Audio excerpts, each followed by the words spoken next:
Bonjour les amis, on pourrait tout à fait penser que le monde de la botanique est parfaitement connu, n'a plus aucun mystère et peut même se révéler dans certains cas totalement standard, avec évidemment depuis des millénaires les différentes descriptions botaniques sur les plantes qui sont autour de nous et dans les différents mondes que l'on a pu découvrir à travers l'histoire. Et pourtant, encore de nos jours, les scientifiques sont souvent confrontés à des méconnaissances, à différents individus ou même différents phénomènes qu'ils n'arrivent toujours pas à expliquer. Et c'est ce que nous allons essayer de voir aujourd'hui avec différents exemples, notamment 5 exemples sur le monde du végétal. Et même si nous allons voir des exemples très exotiques, sachez-le, il existe tout de même différentes plantes très proches de nous qui sont de véritables casse-têtes pour tous les scientifiques de la Terre et dont ils n'ont aucune explication par rapport à leur comportement ou par rapport à leur morphologie.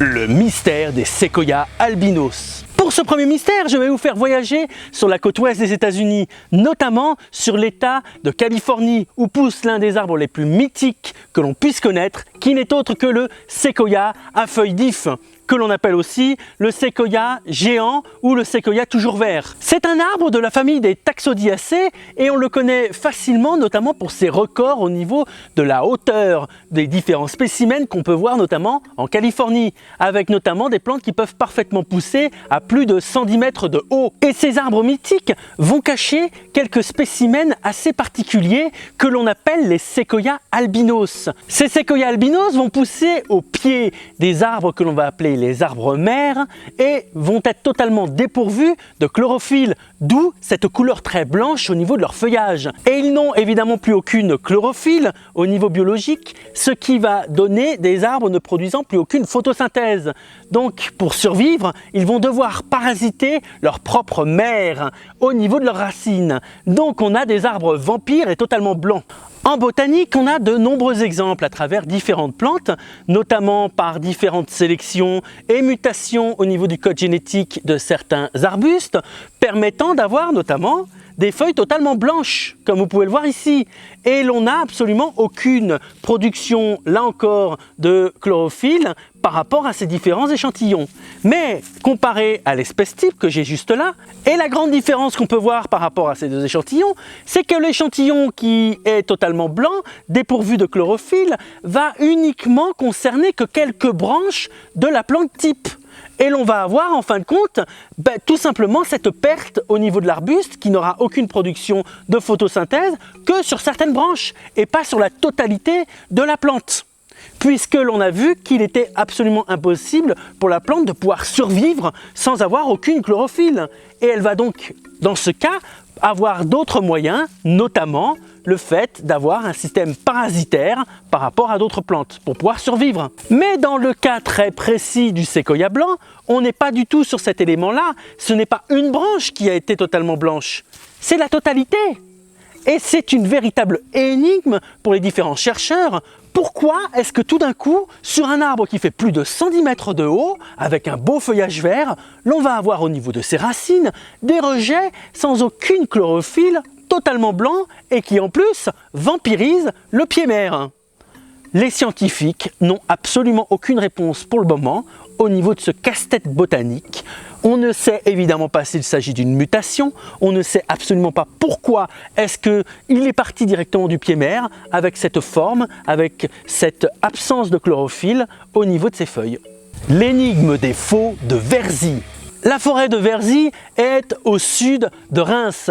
Elle est dans la région Grand Est et est très connue pour abriter dans son sein différents exemplaires de ce que l'on appelle les faux de Verzy. Les faux de Verzy sont aussi appelés les hêtres tortillards, puisqu'il s'agit de Fagus sylvatica, la variété tortuosa, qui représente évidemment les hêtres communs tortillards, qui est une particularité de cette région. Et l'on a en face de nous des plantes qui vont avoir cette forme très particulière avec des branches totalement enroulés, tortillés, torturés si l'on peut dire, par différents phénomènes. Et l'histoire de ces différents êtres tortillards qui ne dépassent pas les 5 mètres de haut va être totalement entretenue depuis le 6e siècle par les différents moines de l'abbaye de Sainte-Basle qui vont essayer par tous les moyens de pouvoir faire perdurer cette espèce botanique très particulière. Pendant très longtemps, l'on va aussi essayer de trouver des explications pour savoir pourquoi cette énigme botanique était si localisée et pourquoi avait-elle cette forme si particulière. Très souvent, l'on va mettre en cause la nature du sol en considérant évidemment que c'est celui-ci qui a donné la forme très particulière aux arbres. Et l'on va souvent aussi mettre en cause des insectes, des champignons, des virus, des bactéries pour expliquer cette forme très particulière au niveau des branches. Les analyses modernes nous affirment qu'il n'en est rien et ce serait largement plus une question de génétique. Mais l'on n'en est évidemment pas sûr et le mystère de cette énigme des différents faux de Verzy est encore entière. Cet arbre va aussi entretenir le mythe d'un arbre exceptionnel puisque l'on va avoir très peu de graines sur les différents exemplaires que l'on connaît. Et lorsqu'on essaye de récupérer les graines qui ont été fécondés au niveau des hêtres tortillards, dans de très nombreux cas, on va se retrouver avec des hêtres normaux, des hêtres qui vont pousser tout à fait droit, sans l'effet tortillard, sans l'effet torturé des différentes branches, qui vont en fin de compte nous donner un ratio d'environ 40% de hêtres tortillards par rapport aux graines qu'on peut récupérer sur les différents exemplaires que l'on connaît en France. Les moines le savaient parfaitement et ont depuis longtemps utilisé différentes autres méthodes pour essayer de reproduire ces différents tortillards, notamment en utilisant le marcottage, qui n'est autre que le fait de prendre des branches et essayer de les faire enraciner pour avoir un exemplaire qui soit assez similaire au pied mère. Donc on est même sur des méthodes au niveau de la reproduction de ces différents êtres qui n'est même plus naturelle et qui doit être entretenue par les différents moines à travers les siècles. Et bien que les scientifiques essayent d'avancer cette question génétique, de maladie ou de transformation au niveau du patrimoine, l'on est encore avec un arbre qui entretient totalement son mystère et qui fait encore fantasmer notamment tous les touristes qui viennent visiter les quelques 1000 exemplaires que l'on peut trouver dans la forêt de Verzy. Le mystère de la floraison des bambous. Le bambou comporte environ 1400 espèces que l'on connaît parfaitement puisqu'elles ont été importées de la plupart des régions asiatiques, africaines ou américaines, notamment en Europe. On en trouve dans les jardins, dans les parcs et l'on a même des bambouseraies très connues qui vont vous permettre de comprendre toute la variété assez extraordinaire que l'on peut avoir sur cette poacée. Il s'agit en effet bien d'une graminée. Mais saviez-vous que le bambou est une espèce sémelle-part, c'est-à-dire qu'elle ne va faire au cours de sa vie qu'une seule et unique floraison pour ensuite mourir tant elle aura tout donné dans sa floraison. Et c'est bien ça qui va entretenir un mystère au niveau botanique. C'est qu'aujourd'hui, nous avons en fin de compte cette floraison au niveau des différentes espèces de bambous qui vont se produire une seule fois dans leur vie sans que l'on puisse donner aucune date par rapport à cette floraison mystérieuse.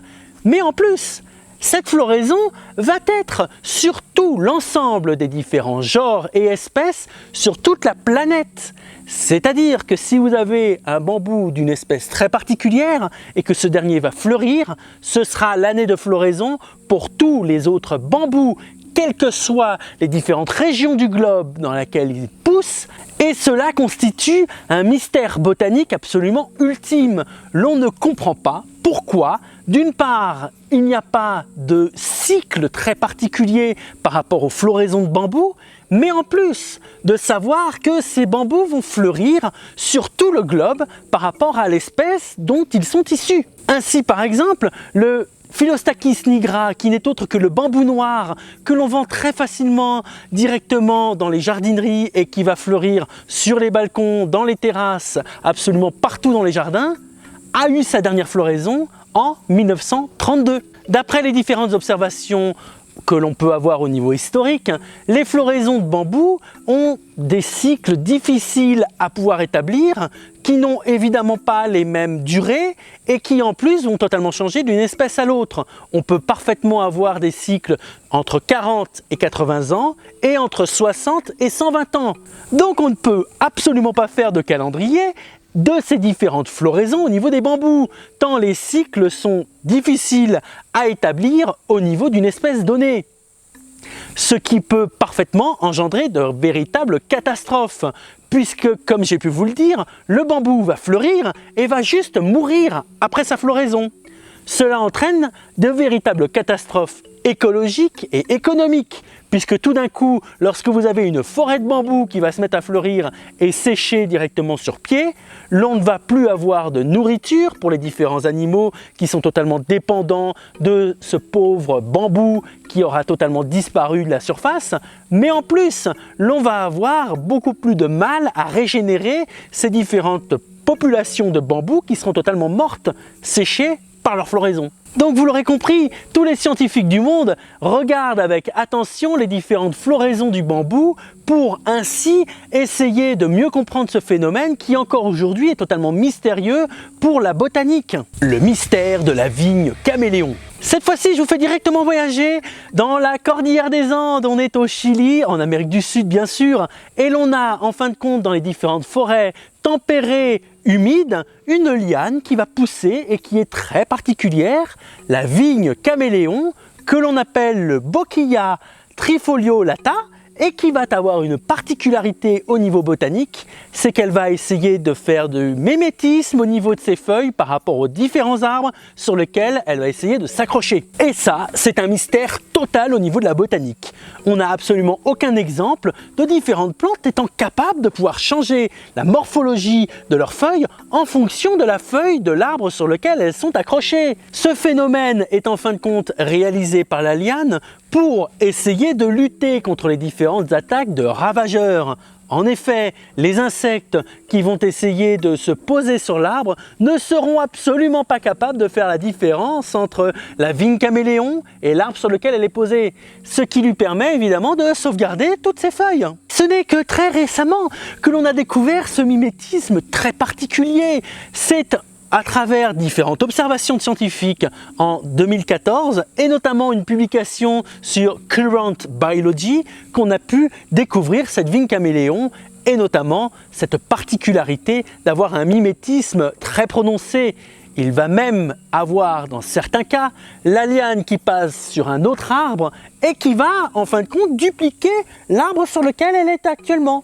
Elle peut parfaitement avoir des sections avec des feuilles très particulières et une autre section avec d'autres types de feuilles. C'est du jamais vu au niveau de la botanique et ce mimétisme va très loin puisque la feuille de cette liane va notamment changer de forme, changer de contour, changer de surface, changer d'orientation, avoir plus ou moins des pointes suivant les plantes sur lesquelles elle va être installée et même avoir une surface totalement différente. Elle arrive à faire une modification au niveau directement de sa feuille qui est absolument extraordinaire et encore aujourd'hui inexpliqué par le monde scientifique. Et les recherches sont en train d'essayer de trouver différentes pistes. S'agit-il en fin de compte de différentes émanations de substances produites par l'arbre que la liane arrive à reconnaître et dont elle va utiliser en fin de compte cette information pour changer sa feuille?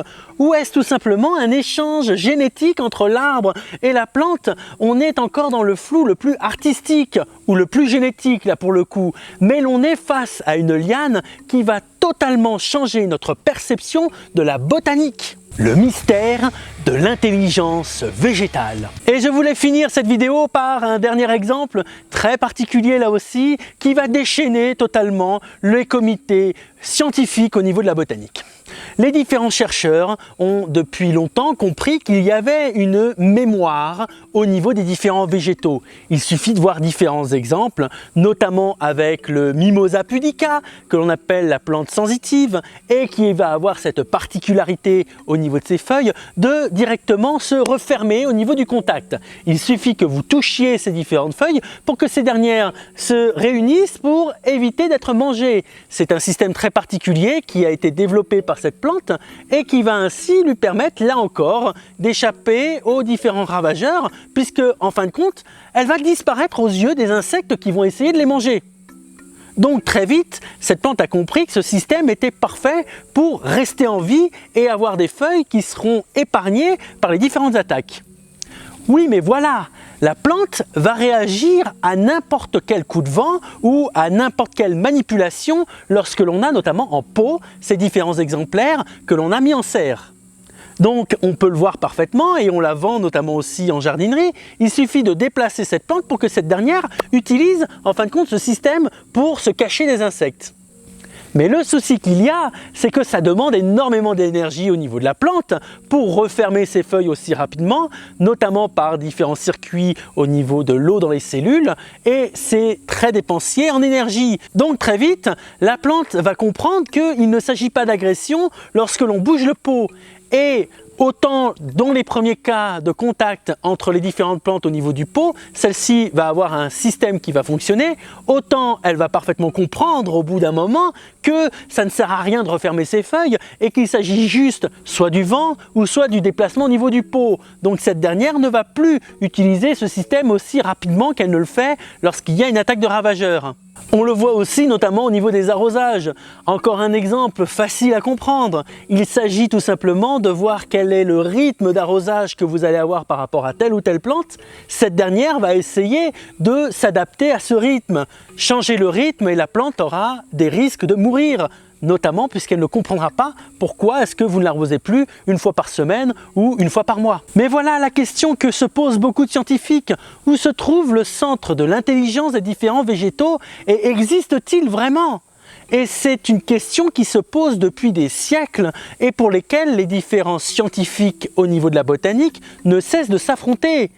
Il y a eu récemment même la création d'une nouvelle discipline qui s'appelle la neurobiologie végétale et qui tend à essayer d'expliquer et de prouver que l'intelligence des différents végétaux existe bien et que dans certains cas elle est parfaitement aussi localisée dans les racines, semble-t-il. Mais c'est évidemment une science et une discipline qui est fortement contestée par toute une partie d'un comité scientifique qui essaye de comprendre lui aussi comment ces différents phénomènes peuvent être expliqués.